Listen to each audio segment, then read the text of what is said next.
시청자 여러분 안녕하십니까. 뉴스9의 김용우입니다. 내년 4월 10일 총선은 윤석열 정부에 대한 중간평가이기도 하지만 동시에 거대 야당 이재명의 민주당에 대한 유권자의 평가라고 규정할 수 있을 것 같습니다. 승패가 뚜렷한 결과가 나온다면 지는 쪽은 거의 모든 것을 잃는 선거입니다. 33대 35, 총선을 5달여 앞둔 양당의 지지율 조사 결과입니다. 거의 같다고 보면 될 겁니다. 결국 관건은 무당층 27%의 표심을 어느 당이 많이 가져가느냐인데 정치권에선 변화하는 정당이 이길 것이라는 분석이 주를 이룹니다. 저희 취재팀이 민심의 일단을 들어보기 위해 양 진영의 심장부를 찾았습니다. 변화를 바라는 대구 시민들에게선 새로운 인물을 요구하는 목소리가 상대적으로 컸습니다. 먼저 대구에 이태희 기자가 다녀왔습니다. 12대 0. 지난 총선에서 대구 시민들은 지역구 전석의 보수 정당 인사를 당선시키며 보수의 심장임을 다시 한번 입증했습니다.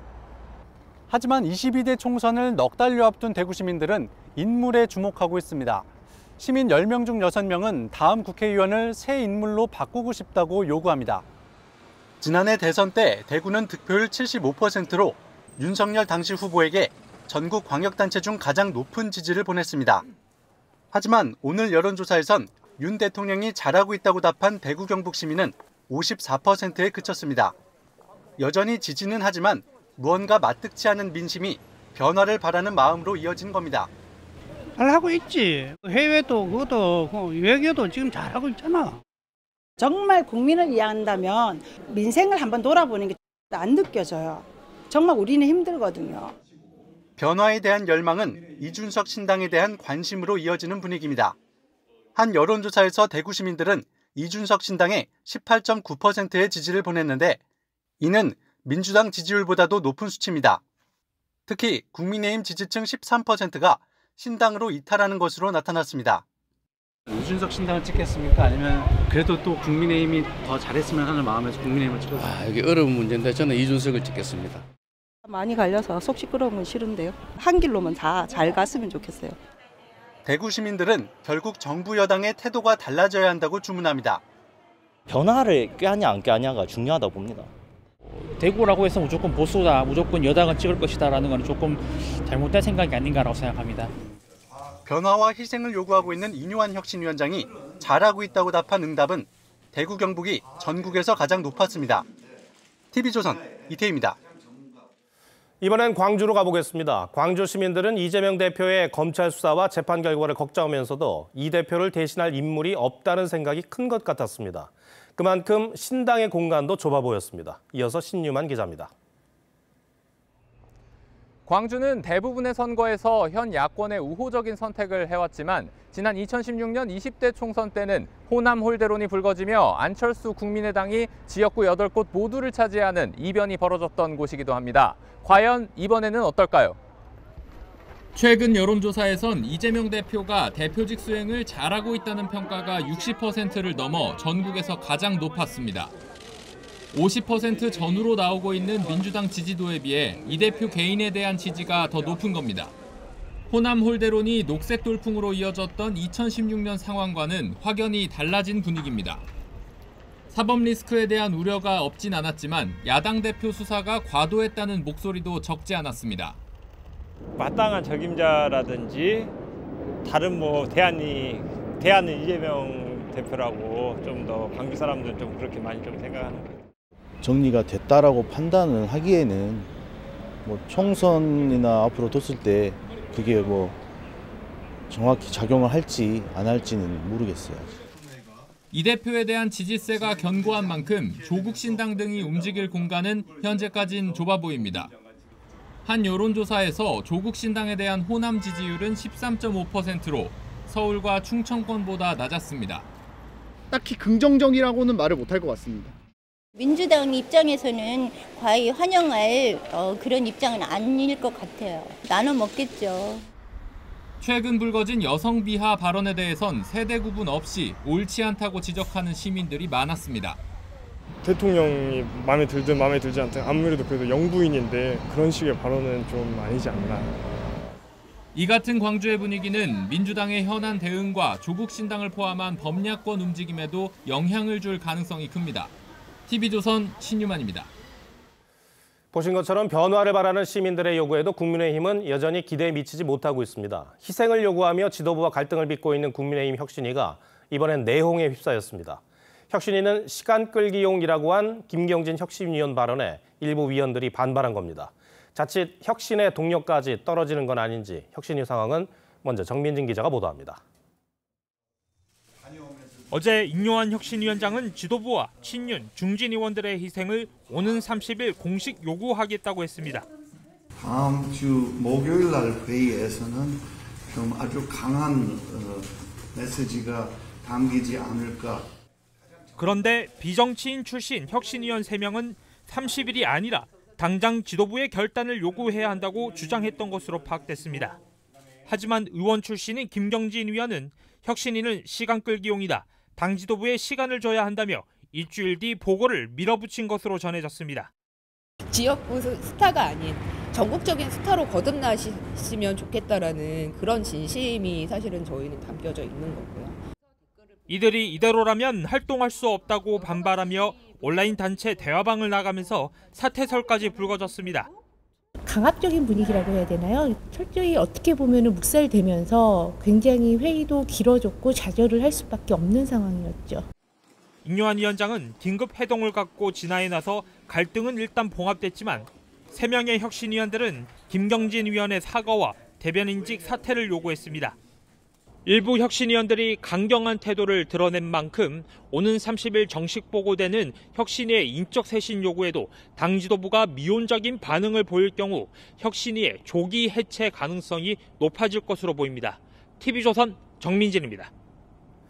이 같은 혁신위의 내홍과 반발은 최종적으로 김기현 대표의 책임이라고 볼 수밖에 없습니다. 전권을 주겠다던 김 대표가 혁신위에 힘을 실어주는 것 같지도 않습니다. 시간을 갖고 고민하겠다던 김 대표는 내일 자신의 지역구인 울산에 내려가 의정보고회를 연다고 합니다. 혁신위의 생각과 배치되는 활동이란 해석이 나올 수밖에 없어 보입니다. 최민식 기자가 보도합니다. 국민의힘 김기현 대표는 임요한 혁신위가 희생을 통한 인적 쇄신을 다음 주 공식 요구하기로 한 데 대해 별다른 입장을 내지 않았습니다. 혁신위 활동 결과를 잘 지켜보도록 하겠습니다. 좋은 의견들 잘 참고하도록 하겠습니다.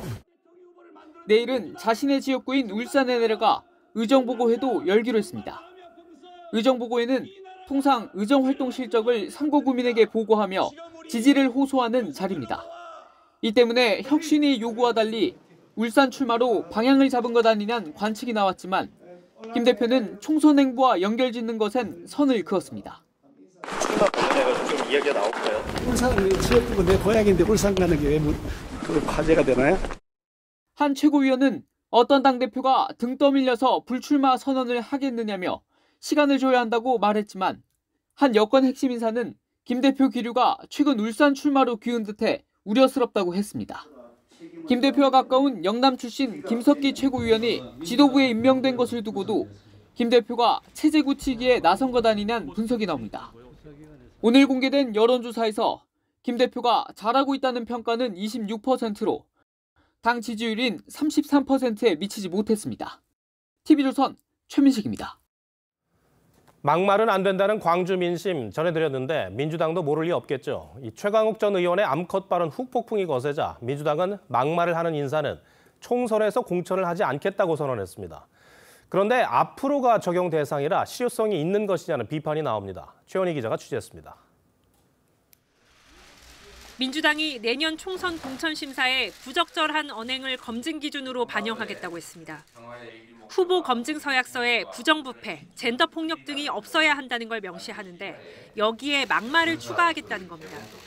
후보자 자격 심사가 통과되더라도 선거일 이전에 후보 사퇴, 당선 후에는 의원직 사퇴 등을 포함한 당 결정에 따를 것을 서약하는 것입니다. 하지만 소급 적용하진 않습니다. 이미 대법원 유죄 판결로 출마할 수 없는 최강욱 전 의원은 물론 암컷 발언이 뭐가 문제냐고 해 사퇴한 남영희 전 민주연구원 부원장도 해당되지 않습니다. 남 전 부원장은 내년 총선에서 인천 출마를 준비 중입니다. 민주당은 또 향후 막말이 드러나면 의원직 사퇴까지 시키겠다고 했지만 의원직 박탈은 본회의 의결로 가능한 사안이라 강제력이 없습니다. 울산을 찾은 한동훈 법무부 장관은 최 전 의원이 표현의 자유를 강조하는 취지로 올린 SNS 글을 인용해 강하게 비판했습니다. 이게 민주주의다, 멍청한 이렇게 얘기했죠. 이게 민주당이다, 멍청한. 이렇게 하는 게 국민들이 더 잘 이해하실 것 같아요. 한 장관은 또 인종이나 여성 혐오 발언을 공개적으로 하는 사람은 공론의 장에서 퇴출당하는 게 세계적인 룰이라고 했습니다. TV조선 최원입니다. 북한은 위성 발사 성공을 주장하며 대대적인 홍보에 열을 올리고 있습니다. 김정은 위원장은 어젯밤 이를 축하하는 연회를 열었는데 이 자리에 눈길을 끄는 사람이 어김없이 등장했습니다. 김정은의 딸 주혜는 이번에도 발사 기념 티셔츠를 입고 있었습니다. 뭘 의미하는지 차정승 기자가 전해드립니다. 김정은 위원장을 중심으로 흰색 티셔츠를 맞춰 입은 과학자들과 당 간부들이 모여 앉아 박수를 칩니다. 셔츠에는 북한 항공우주기술총국 로고가 선명합니다. 만리경 1호 발사가 성공했다며 축하하는 경축연입니다. 우주 정복의 원대한 꿈을 절기차게 실현해 나갈 결의를 안고 축배를 들었습니다. 김덕훈 내각 총리는 군사활동에 새로운 국면이 열렸다고 자축했습니다. 북한 매체는 흡족한 듯 활짝 웃는 김 위원장 모습과 딸 주혜와 함께 보고를 받는 장면도 보도했습니다. 김주혜로 대변되는 미래 세대의 안녕과 복지 또 그들의 행복까지도 담보한다라는 그런 선전용으로 여전히 활용하고 있다고 생각합니다. 김 위원장은 직접 항공우주기술총국을 찾아 정찰위성은 추호도 양보할 수 없는 정당 방위권의 당당한 행사라고 주장했습니다. 우리 군은 만리경 1호가 500km 상공에서 하루 2차례씩 한반도 상공을 지나는 걸로 파악하고 있습니다. 다만 군 관계자는 위성이 지상 1m 물체를 식별할 정도의 해상도를 갖기엔 한참 못 미친다며 군사 위성으로서의 성능은 낮게 평가했습니다. TV조선 차정승입니다. 북한이 정찰 위성을 발사한 데 이어 9.19 군사합의 파기를 선언하면서 우리 군의 움직임도 바빠졌습니다. 이런 상황에서 이재명 민주당 대표는 러시아가 북한에 군사기술을 제공한 것이 윤석열 정부 탓이라고 했습니다. 계속해서 황선영 기자입니다. 부산에 정박 중인 미국의 핵 추진 항공모함 칼빈슨함에서 양용모 해군 참모총장과 프란케티 미 해군 참모총장이 마주 앉았습니다. 한미 연합 방위 태세 강화를 논의하기 위해 마련된 자리로 양 총장은 북한의 핵미사일 위협이 고도화하는 상황에서 양국 해군의 긴밀한 협력 필요성을 강조했습니다. 이번 주말에는 한미일 해상연합훈련도 실시될 예정입니다. 우리 군은 굳건한 한미 연합방위 태세를 기반으로 북한의 어떠한 도발도 즉각 강력히 끝까지 응징할 것입니다. 민주당 이재명 대표는 러시아의 북한 지원을 윤석열 정부의 책임이라고 주장했습니다. 러시아가 종전과 태도를 바꿔서 북한에 군사기술을 제공하게 된 것은 이번 우리 정부의 대러시아 적대 정책 또 적대 발언 때문일 가능성이 매우 높습니다.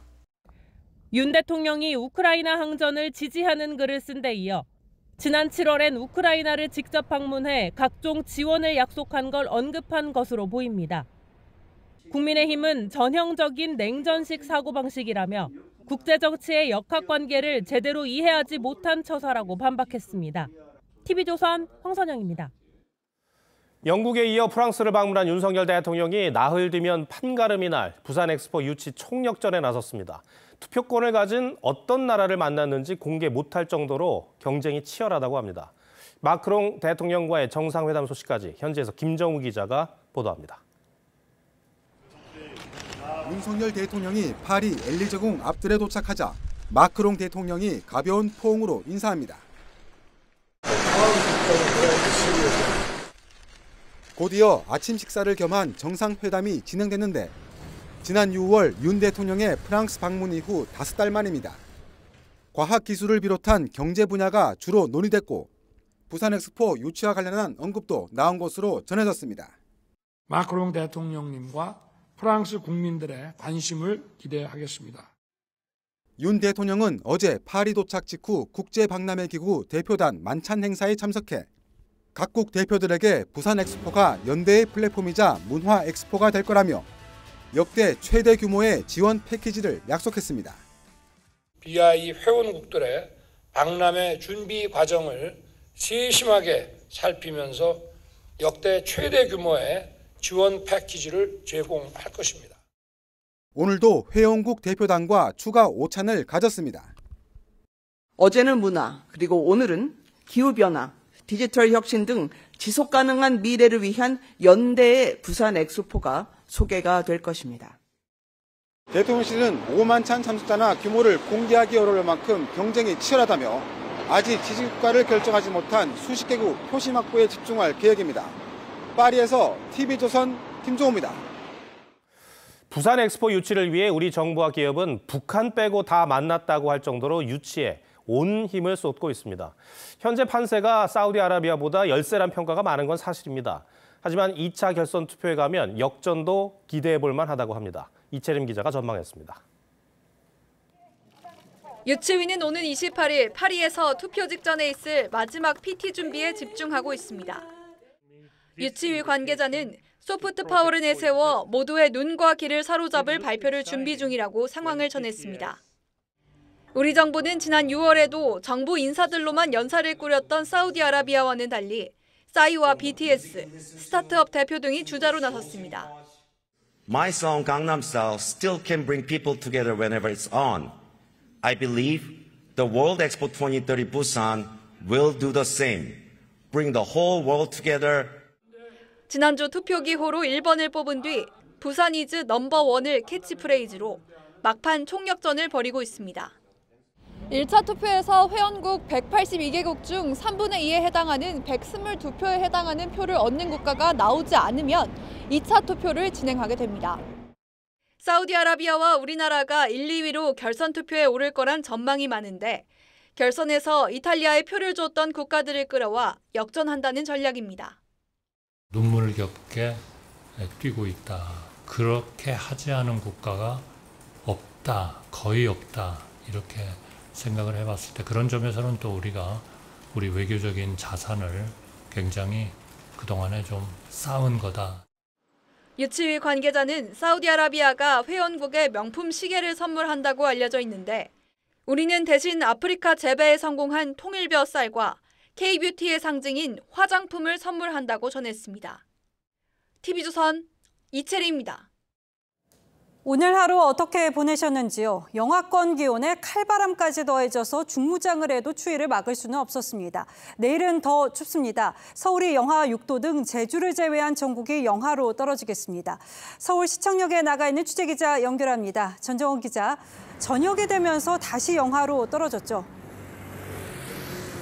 네, 그렇습니다. 지금 서울은 수온주가 영하 4도를 가리켜 어제 같은 시간에 비해 8도가량 낮아졌습니다. 칼바람까지 불면서 체감온도는 영하 10도 가깝게 떨어졌는데요. 퇴근길 시민들은 두꺼운 패딩에 목도리, 핫팩까지 챙기는 등 중무장한 모습이었습니다. 지금 바로 패딩을 꺼내야 될 정도로 좀 추워져가지고 빨리 집에 가고 싶어요. 서울 낮 최고 기온이 영상 2도 등 전국 대부분 지역에 하루 종일 강추위가 이어졌습니다. 호남 서해안과 경북 동해안, 제주도에는 강풍주의보까지 내려진 상태입니다.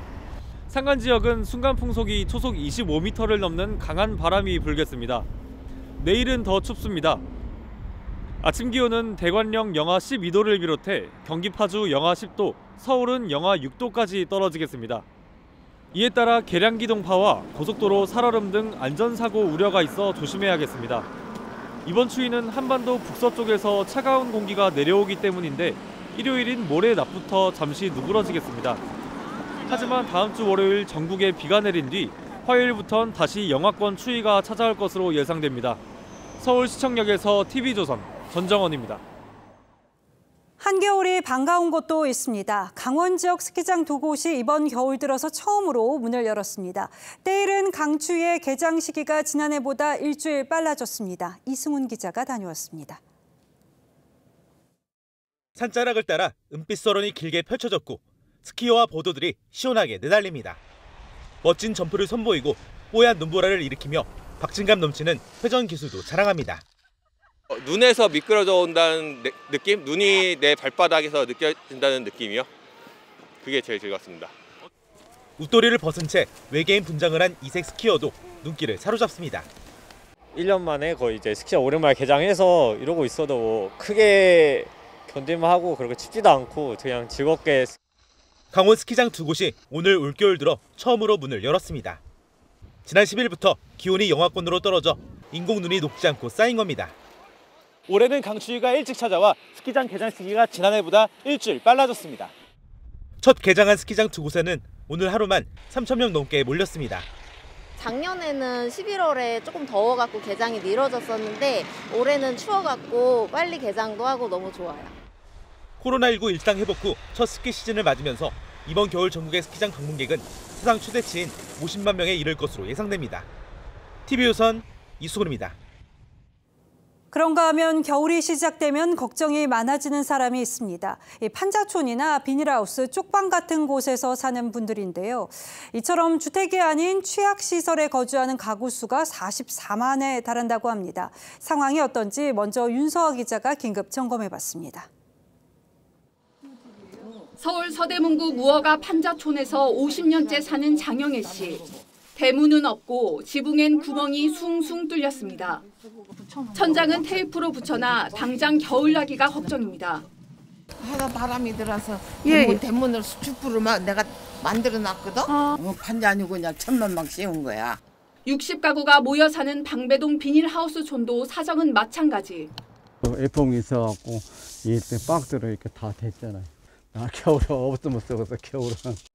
지금 바깥 온도가 0도 정도를 가리키고 있는데요. 이 비닐 사이로 찬바람이 계속 스며드는 탓에 안과 밖의 온도차가 크지 않습니다.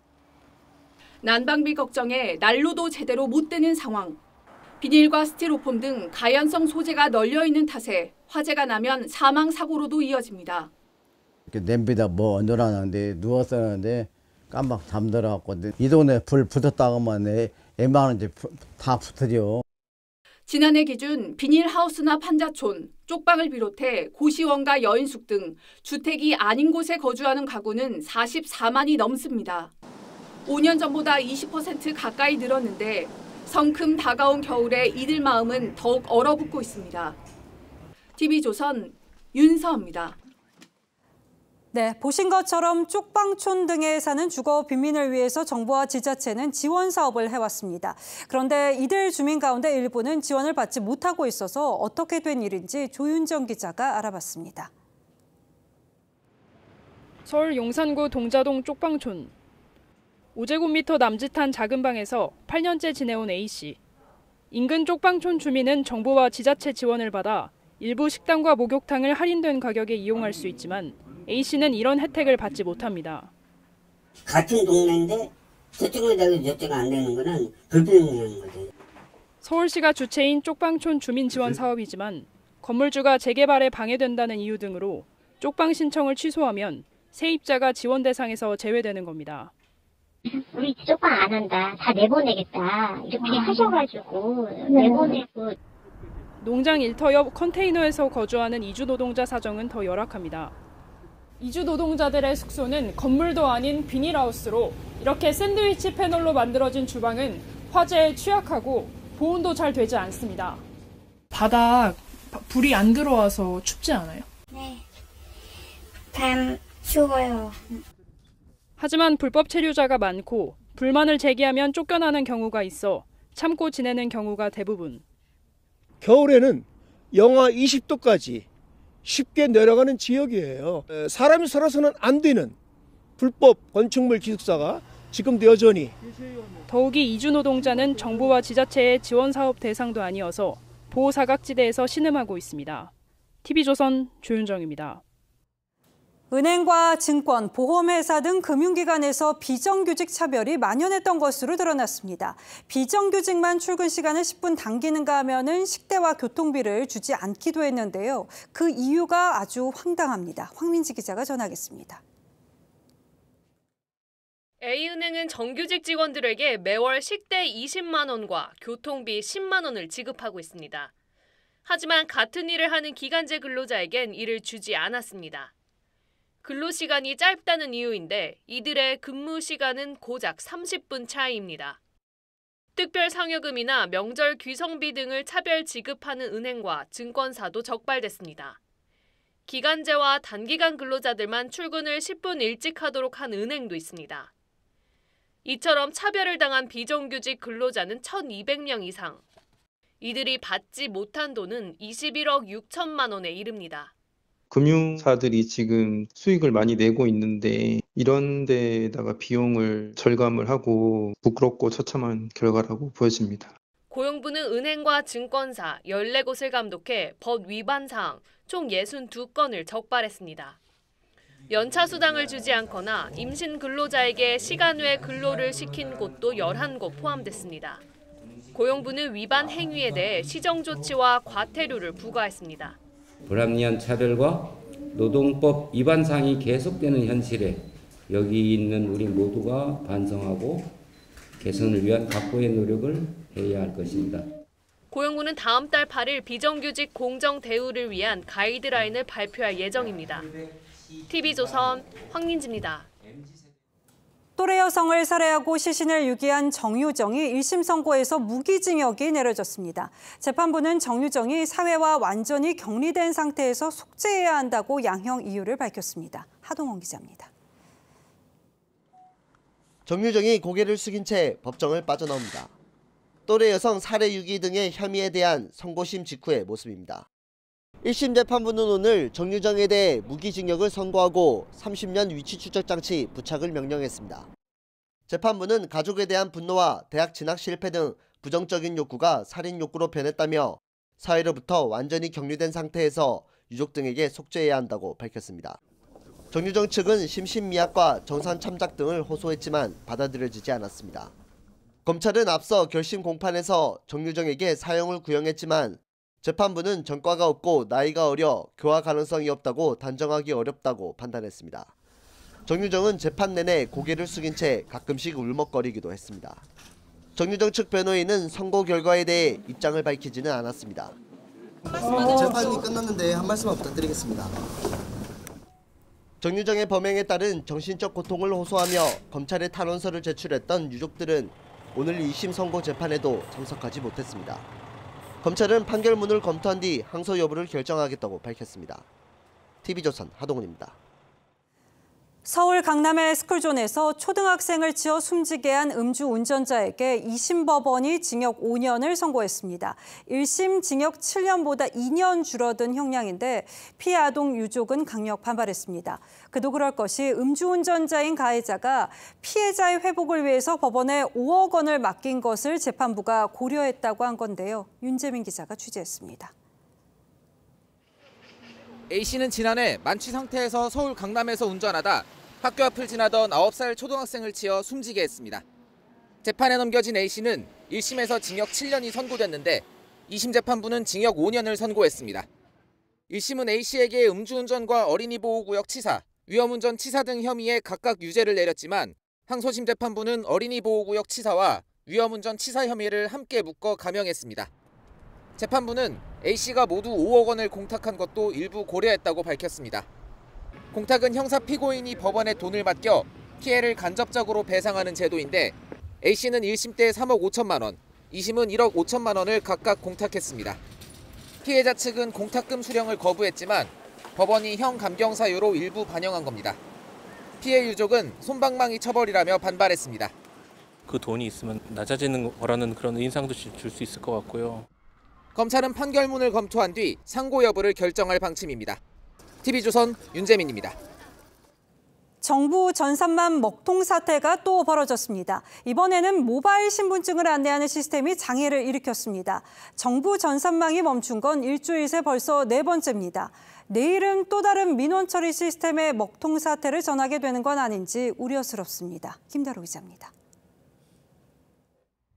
정부 모바일 신분증 웹사이트입니다. 페이지가 작동하지 않는다는 안내 문구만 떠 있습니다. 오늘 낮 2시쯤 운전면허증과 국가보훈 등록증 등의 모바일 신분증 시스템에 장애가 발생했습니다. 한국조폐공사 측은 이번 장애가 정기 점검을 하던 외부 업체의 실수로 서버가 다운되면서 발생한 것으로 보고 있습니다. 아닙니다. 서버 유지 보수 담당하고 있는 외부 업체가 작업 실수를 했다고 하네요.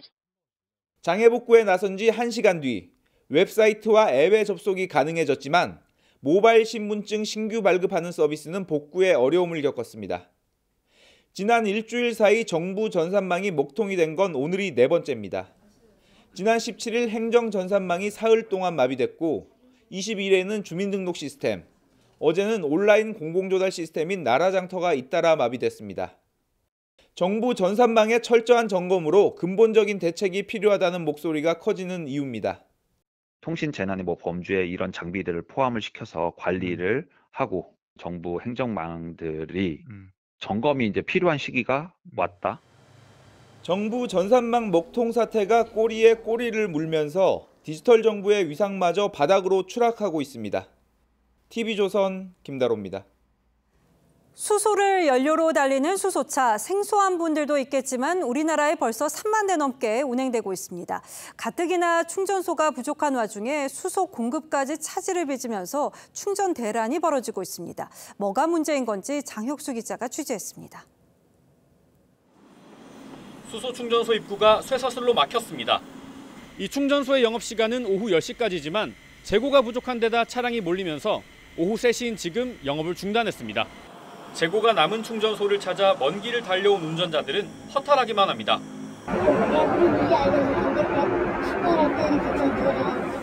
가까스로 충전에 성공한 운전자도 1시간 넘게 대기하느라 하루 일정이 다 꼬였습니다.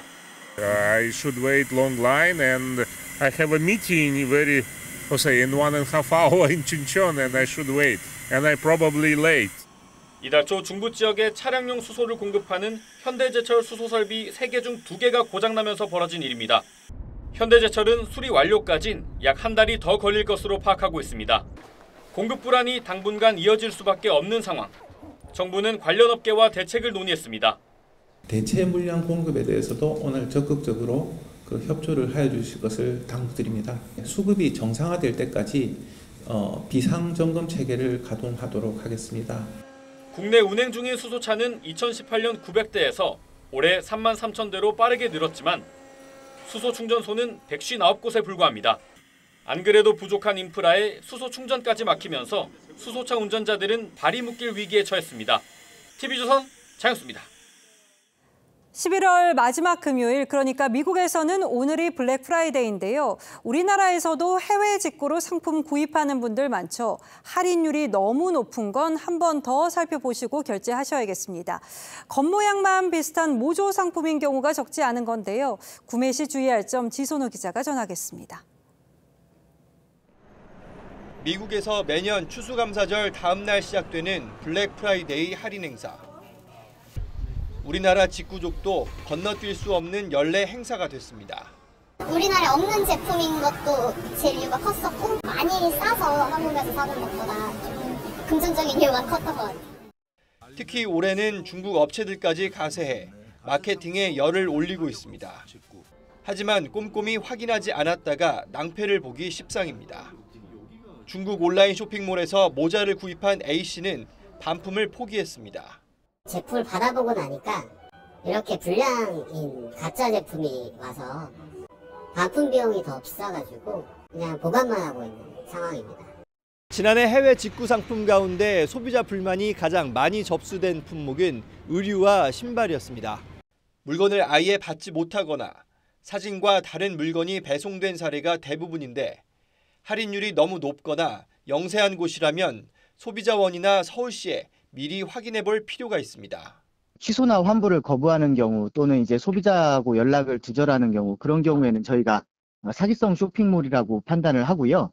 직접 송금보단 신용카드로 결제하는 게 문제가 생겼을 때 결제를 취소하기 쉽습니다. 또 의약품 등은 국내 반입이 안 되는 경우가 많아 주의해야 한다고 전문가들은 조언합니다. TV조선 지선호입니다. 지난 4월 인천 검단의 한 아파트 신축 공사 현장에서 지하 주차장이 무너져 내린 사고 기억하실 겁니다. 전면 재시공이 결정된 이후 입주 예정자들의 입주도 늦춰지게 됐는데 오늘 이 보상안이 마련됐습니다. 고희동 기자가 전해드립니다.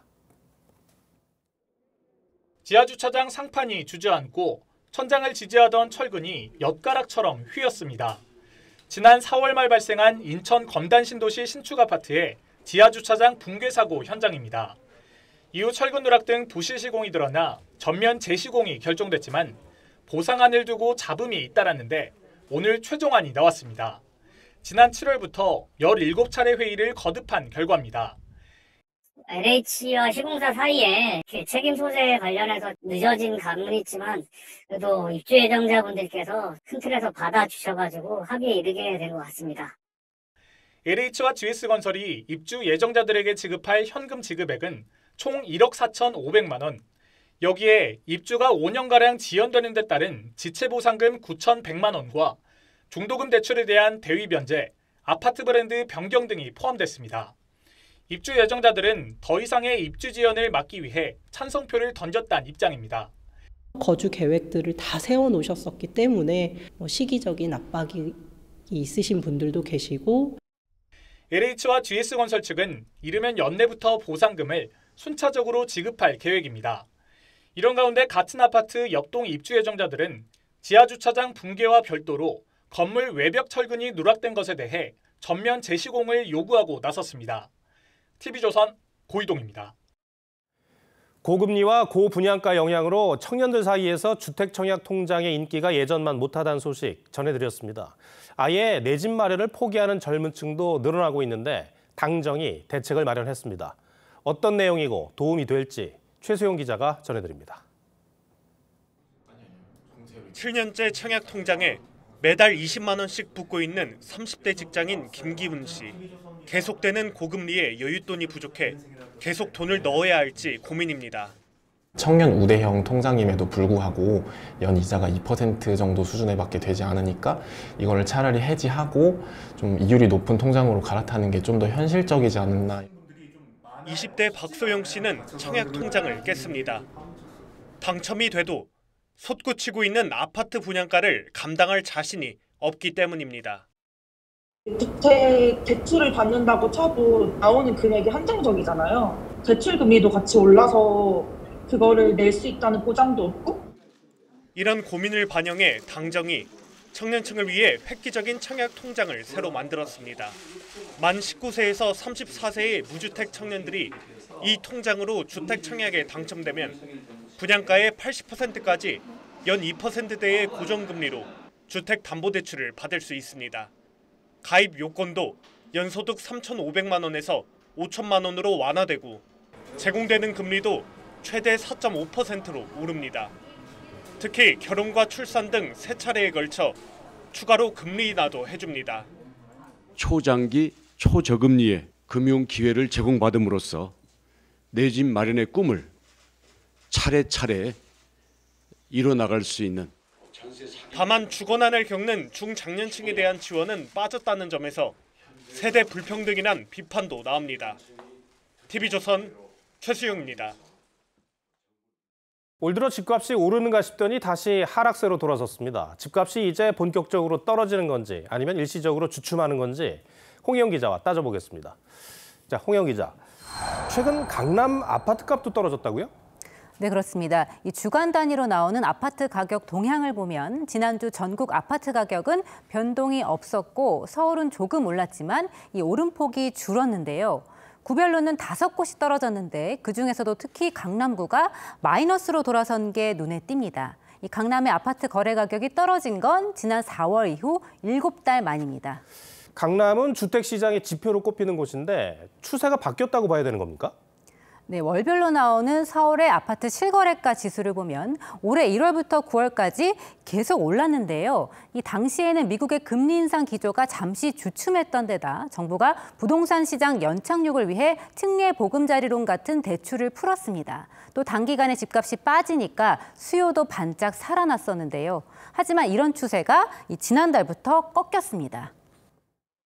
집값이 이 강남도 내리기 시작했다라는 것은 결국은 이런 하락세가 지금 비수기와 겹쳐 있기 때문에 당분간은 내년 이사철이 재개되는 2월 이전까지는 이런 흐름이 나타날 것이다. 그렇게 예상이 됐죠. 얘기를 들어보니까 분위기가 바뀌었다는 거군요.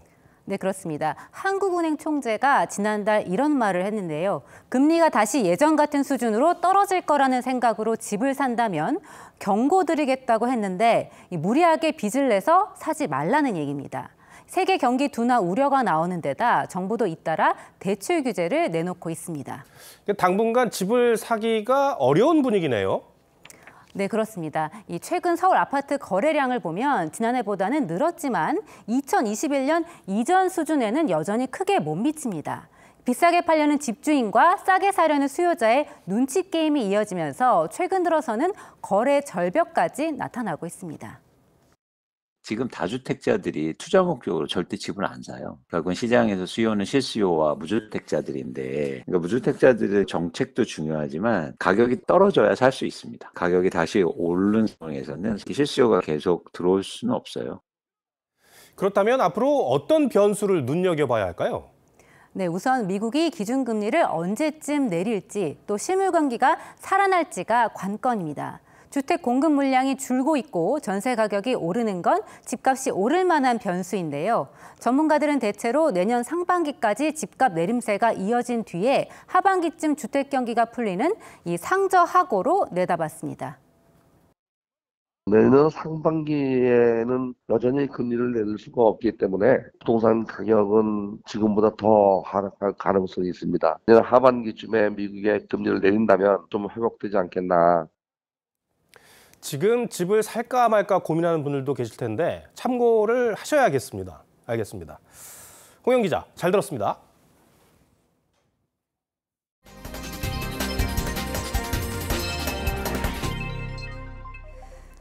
이스라엘과 하마스가 우리 시간으로 오늘 오후 2시부터 나흘간의 휴전에 돌입했습니다. 전쟁 7주 만인데 잠시 뒤부터는 이스라엘 인질 13명과 팔레스타인 수감자 39명의 맞교환이 시작됩니다. 김자민 기자입니다.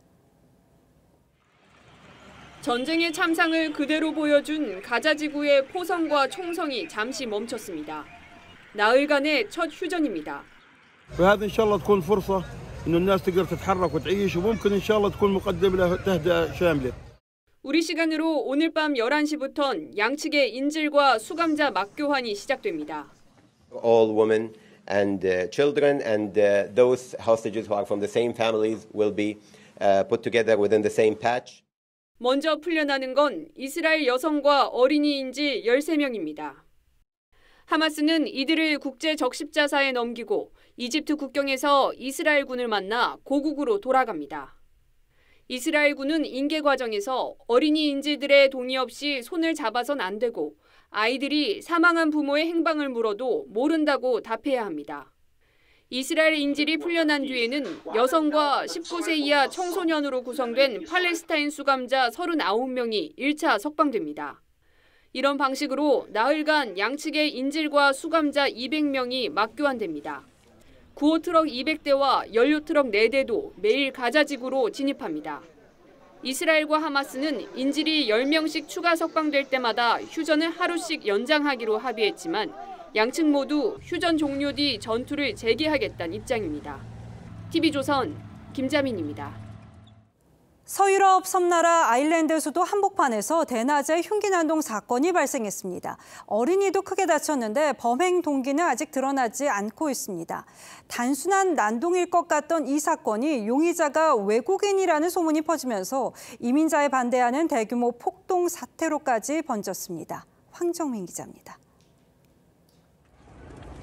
2층 버스가 완전히 불길에 휩싸였습니다. 시위대는 유리문을 부수고 상품을 약탈합니다. 곳곳에서 이민자를 쫓아내란 구호를 외칩니다. 퇴근 시간 아일랜드 수도 더블린 한복판이 아수라장이 됐습니다. 같은 날 낮 학교 인근에서 발생한 흉기 난동에 어린이 3명 등 5명이 다친 일이 발단이 됐습니다. 용의자는 50대 남성으로 시민들이 몸을 던져 현장에서 제압했습니다. My understanding is members of the public did intervene at a very, very early stage, that there is no terror-related activity or related to any wider aspects in relation to this matter. 그런데 사건 직후 용의자가 이민자란 소문이 온라인에 퍼지면서 순식간에 반이민 시위로 번졌습니다. 진압에는 경찰 400여 명이 투입됐고 헬기까지 동원됐습니다. 현지 경찰청장은 잘못된 이념을 가진 광적인 세력에 의한 폭동이라며 소문에 휘둘리지 말라고 당부했습니다. TV조선 황정민입니다. 경복궁에 마련된 조선시대 왕세자의 집무실이 복원을 마치고 민간에 개방됐습니다. 일제에 의해서 철거된 지 110년 만입니다. 왕실의 정통성을 엿볼 수 있는 곳으로 장동욱 기자가 안내합니다. 왕세자 행차에 쓰였던 의장기 속 화려한 빛깔을 뽐내는 상상의 동물 기린과 한켠엔 효종이 현종을 왕세자로 책봉하며 내린 죽채까지 조선시대 왕세자들의 흔적이 고스란히 숨쉽니다.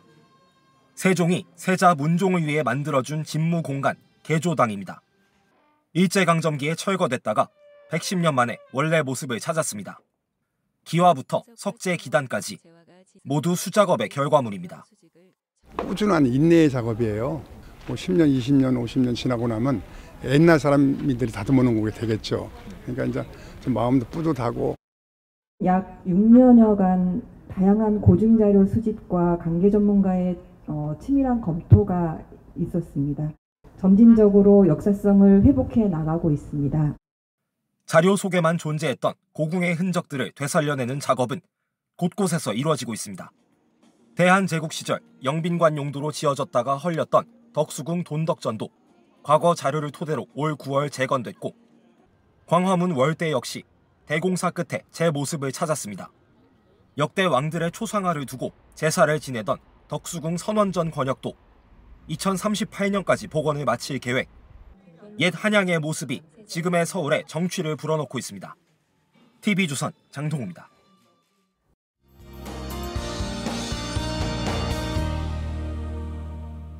밖에 나서는 게 망설여질 정도로 추위의 기세가 대단했던 하루였습니다. 문제는 내일 이 추위가 더 심해진다는 건데요.